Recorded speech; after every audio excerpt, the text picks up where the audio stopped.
Hey there, tech enthusiasts. Today, let's break down the hits and misses of Apple's latest marvel, the iPhone 16 Pro. This sleek device has got everyone talking, and for good reason. So let's dive right in. First off, the design. The iPhone 16 Pro keeps that classic premium Apple feel, but with some fresh tweaks. The new matte finish is a game changer. It's less slippery and a lot more resistant to fingerprints. And folks, the new midnight green color, absolutely stunning. But there's a catch. The camera bump is even bigger this time. It's like, seriously, Apple? Can we just get a flat back already? Now onto the display. Apple went all out with a 120 Hz promotion display. Smooth as butter, folks. Scrolling through apps, gaming, even just swiping through photos feels incredibly fluid. But here's a miss. That dynamic island, it's still there, still taking up space.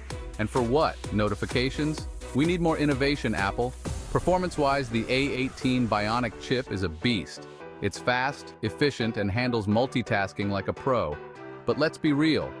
The iPhone 15 Pro was already pretty fast. Most users won't notice a huge difference in day-to-day use. So, is it worth the upgrade just for speed? Probably not. Battery life is a hit. Apple claims up to 24 hours on a single charge, and that's no exaggeration. Heavy users will appreciate not having to reach for a charger midday. Wireless charging is faster too. But why are we still stuck with a Lightning port? USB-C when? Let's talk cameras.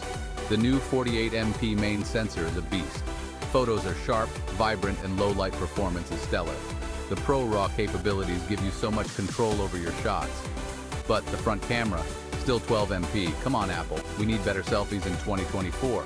Software-wise, iOS 18 brings some neat features, customizable widgets, enhanced privacy settings, and new AR capabilities. It's a solid update, but nothing groundbreaking, just more of what we've come to expect. Now, pricing. The iPhone 16 Pro starts at a whopping $1,199.